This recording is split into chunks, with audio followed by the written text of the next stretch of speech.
Education is key to success. We haven't taught up anything.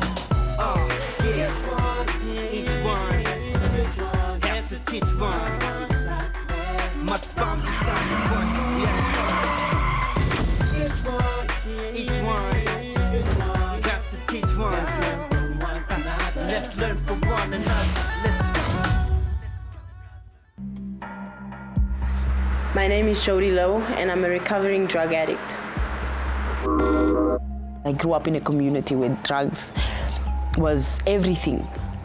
It was a way to make money. It was a way to survive. One Sunday morning, one of my friends phoned me. They said to me, you know, Jody is in the street.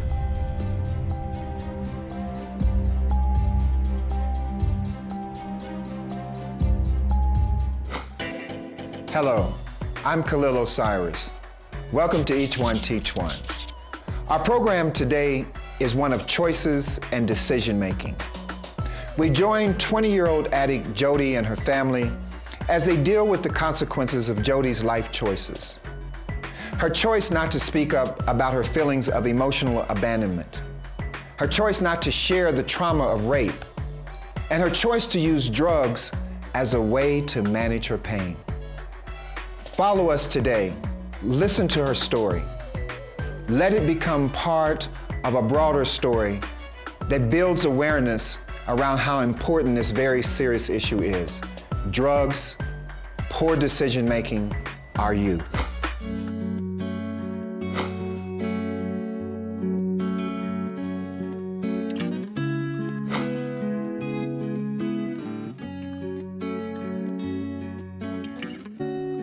Jody was actually a very clever girl from the start. Jody was a youth leader. Jody was a Sunday school teacher. Even I was so proud one Sunday morning when I go to church in Coronation. She did a church service this morning. I even cried that morning in the church. I had a very good childhood. I had everything that I needed, and even though there was ups and downs that I, as young as I was, couldn't understand, that today I understand why things happened the way it happened. I was a child who played in the streets like any other child. I had friends, I had everything. I went to school.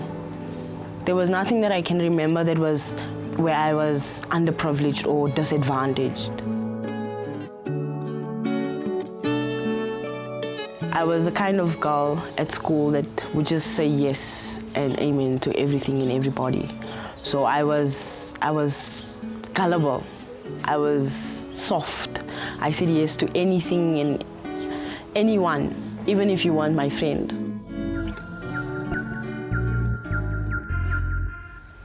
Grade 8, high school. She started staying with me there in Criswell. At the time, I didn't actually pick it up that Jody is like doing all this funny stuff.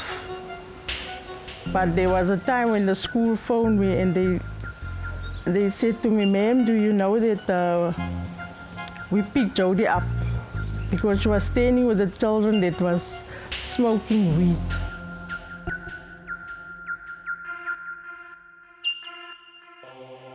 When I was 8, 2002, towards the end of the year, the beginning of the year, March, my mom passed away, and I think that's where I felt that I now lost almost everything. And I wanted more. Until I started mixing with the wrong friends, where it escalated to a point where I started doing the wrong things. I started smoking weed. And every Zol or whatever I wanted to smoke came out of what I stole from home, even if it was just a 2 rand.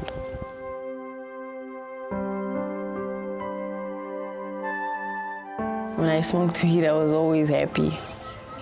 I think that's why my family could not pick up that I was smoking weed. And my eating habits were irregular because it was this time, it wasn't less, it was more than what I usually used to eat. So if someone sees you eating more than you're supposed to eat, more luxuries than they don't worry about that, because at least you still, you know, there's not something that you're lacking in your body, no nutrients you're lacking, you're having too much of it in fact.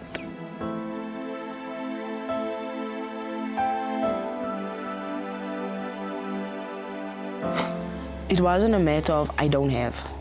It was a matter of I knew that my family had. I'm a very content person, especially after my mother died. I shied off from everybody. I outcasted myself. I chose not to speak or open up or say that, listen here, this is my problem. I need help with this.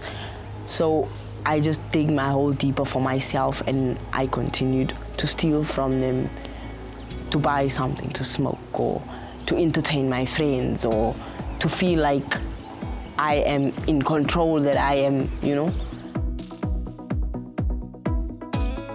It started off with weed, and within a couple of months, with the friends that I was roaming around with in the streets, and because they were all older than me, it escalated. From smoking weed, I started smoking cocaine.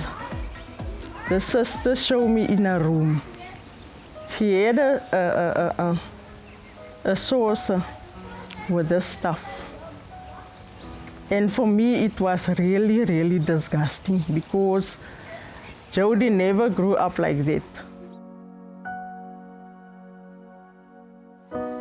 You know, one Sunday morning, one of my friends phoned me. They said to me, you know, Jody is in the street. I said, I know Jody is in Western, but I don't know where in Western. But I will come and look for her, because I can't let my sister's child stay there in the street. And I went there that Sunday morning. I went and looked for Jody. It was hard.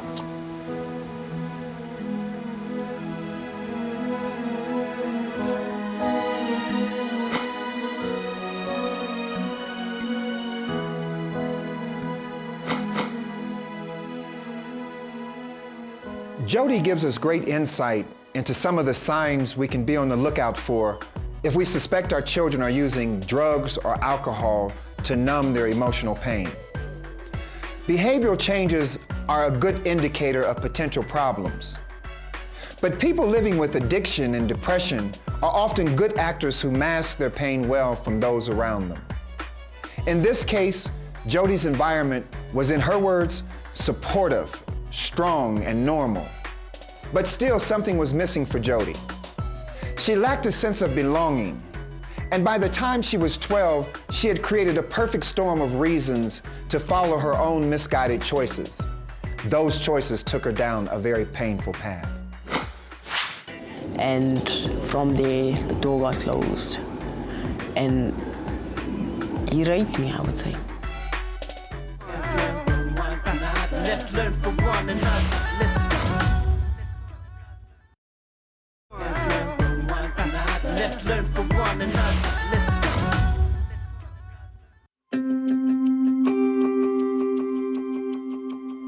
We join 20-year-old addict Jody and her family as they deal with the consequences of Jody's life choices.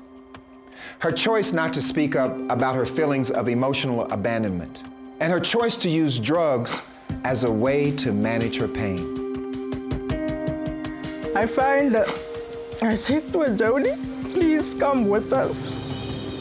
It was me and the sister. I said, Jody, please come with us. I want to take you out here. This is not the life that I want you to live. She still said to me, my auntie, give me 2 hours. I said, I won't give you 2 hours. You come now with me. We put her in the car and we bring her here to Klipspruit. One night, it was my grandmother, her daughter. Her wedding was the following day. And the Friday, I knew I had a curfew of 7 o'clock. But that day, I think she was just lying to my auntie and say, she's going to church. And she never went to church. That Friday night, the Friday afternoon, I went off with a couple of friends of mine to the flats, the rough flats where we were staying. And she had a boyfriend, and he was a drug lord. So we were sitting there drinking. You know how young girls are. At the time, she was 16, right? So she was drinking amarula and, you know, having all these nice soft pink drinks and whatever. And I felt the urge to have some myself. And I was called into the kitchen at one of the flats where we were sitting, and one guy offered me a plate, and he said, take one of this, you'll get sober, because that's all I was worried about, is because the weed and the alcohol is making me more falling around, and, you know, before I start puking, let me wake up. And I knew coffee wasn't gonna help. I knew throwing myself with water wasn't gonna help. So I took the line of cocaine, and a couple of minutes later, I got called into a room. And I was wondering where Jody was, but then it was a boyfriend that called me into the room. And from there, the door got closed. And he raped me, I would say, because I was screaming for help. Nobody came in. The girl that called me to the room actually locked the door on her way out.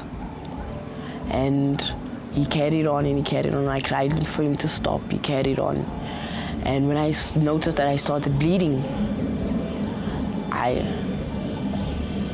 then I felt the need to now really get this man off from me and go out. That's when I was fighting and, you know, fighting back at him. And until eventually he got fed up with this young girl crying here, you know, screaming and whatever, not giving him his chance to get what he wanted. And then I left. I went home. And I was in tears, I was frantic. And before I went home, I did clean myself up somewhat, but you could see that something was not right with me.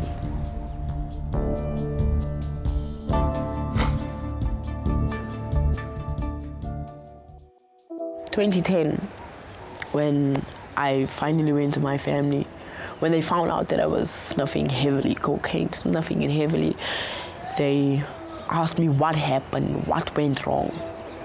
And today, I don't hold it against them.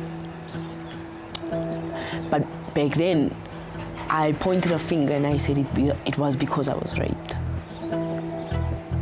But then now, today, I can safely say, what did a young girl like myself want there at that time?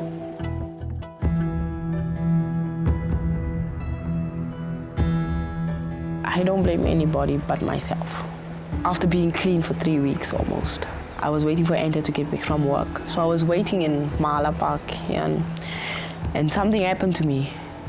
A guy that knew her took me to her, showed me where she stayed, and he said, no, wait until she comes from work, and why don't you have something to smoke? Do you smoke? And I said, yes, I do.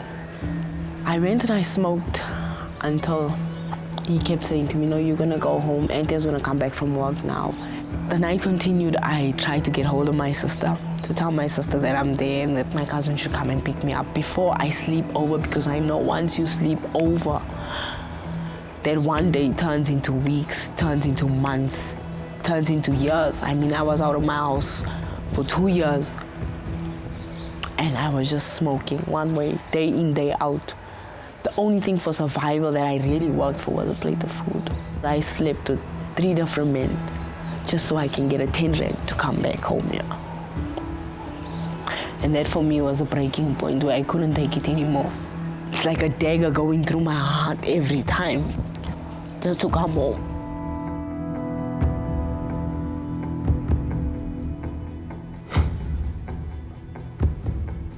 Jody has been in this destructive cycle since emotional and physical trauma changed her life path at the age of 12. Now 20, she is committed to rehab and counseling. But will it be enough to overcome her addiction and depression? Every minute of the day I pray for Jody. That Jody just come right. Let's learn from one another. Let's go. Let's learn from one another. Let's go. My name is Lebohang Gaudiso. I am a substance abuse counselor with the South African Depression and Anxiety Group. So what SADC does, we are a mental health organization. We focus on depression, anxiety, bipolar, and all sorts of other mental health disorders. We also do have a component that focuses specifically on substance abuse. So all sorts of substance abuse related issues. We have a telephonic helpline, which is 24 hours a day. We do have support groups that are substance abuse support groups throughout the country. We also have workshops that we outreaches that we go throughout the country to educate people on substance abuse. We also have a lot of school talks that we do focusing on substance abuse amongst young people. Loved ones can pick up on a lot of signs and symptoms. These could include behavioral changes, sleeping patterns might change, eating patterns might also change. The friends that they're hanging around with, you could also pick up on that. You could also pick up on the way in which they're performing at school as well. And there are various ways in which a person can contact SADC. They can obviously use our toll-free number, which is an 0800 number. They can send us an SMS, which we will then be able to call them back.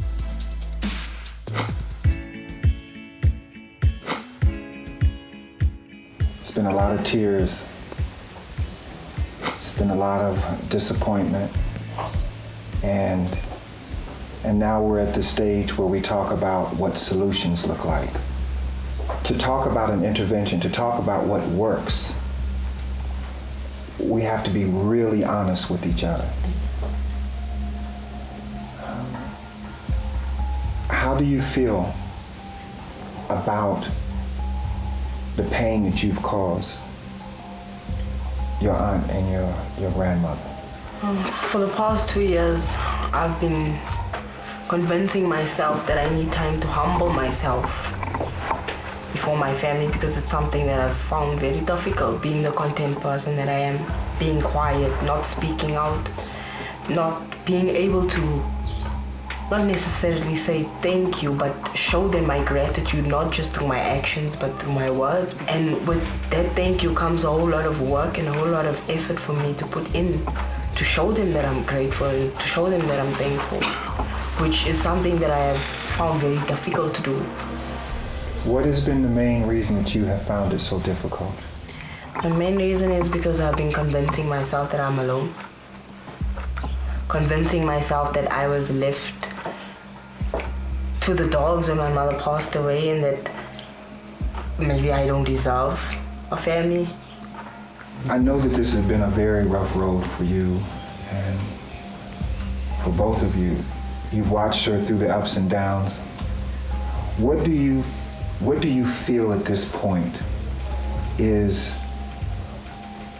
the biggest potential barrier to Jody getting her life on track?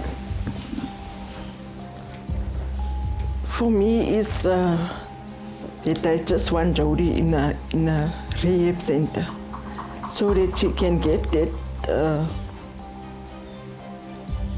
encouragement to get clean and to live a life the way her mother wanted her to live a life. And that's why I pray every night, every minute of the day. I pray for Jody. I ask God to strengthen me, to give me that strength through this, that Jody just come right. It's not only Jody, but I pray for all the other children that are using these drugs and the parents that have this problem. I believe in her. She wants to get clean and she wants to get better. Because she told me how many times since Monday that she came back. I want to go to the rehab center. I also want her to go there. To be a better child when she came out from there. We're now at the most critical part of your journey. Yes. It's about your choices. Yes. It's about changing your lifestyle. It's about changing many of the relationships that you've developed with the people that you call your friends in the streets. Yes. Are you actually telling us that you're prepared, that you're willing, you're now committed to making all those kinds of changes in your life? For you first.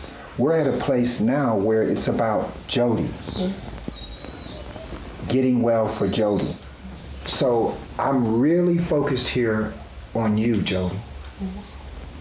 In the next 18 months to 3 years, what do you see? What is it you're going to make happen for yourself? Within the next 3 years, I do see myself having finishing the 2-year training program at the Army. This year, the rest of this year alone, I'm going to put towards getting clean and getting my yes application that they've accepted me into the Army.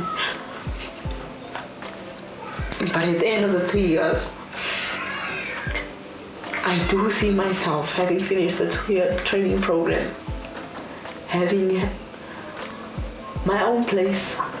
So within the next 3 years, I'm going to work towards that. But this year, until the end of this year, once I've completed my rehabilitation program, it's just going to be for me to heal spiritually. This is the turning point in my life. This TV show is the turning point, and it's the beginning of my testimony. Because from here on out, I cannot lie. I cannot lie to myself, because then I'd be lying to everybody else out there. I'm going to make that change. As a parting gift, we always share a light. I want to give this light to you today on behalf of each one, Teach One. I want you to just be reflective about how this light represents hope, and how you and the story that you tell, this ideal you have about a testimony, is going to be a light for many, many, many people to come. I want you to take this light, Jody. I want you to break your silence on one level, and I want you, Jody, to be a light. Are you ready for that? Yes. When we come back to see you in 6 months, can we expect that you will be clean? Yes. And you'll be helping someone else? And I will be helping someone else. Thank you so much for sharing your story.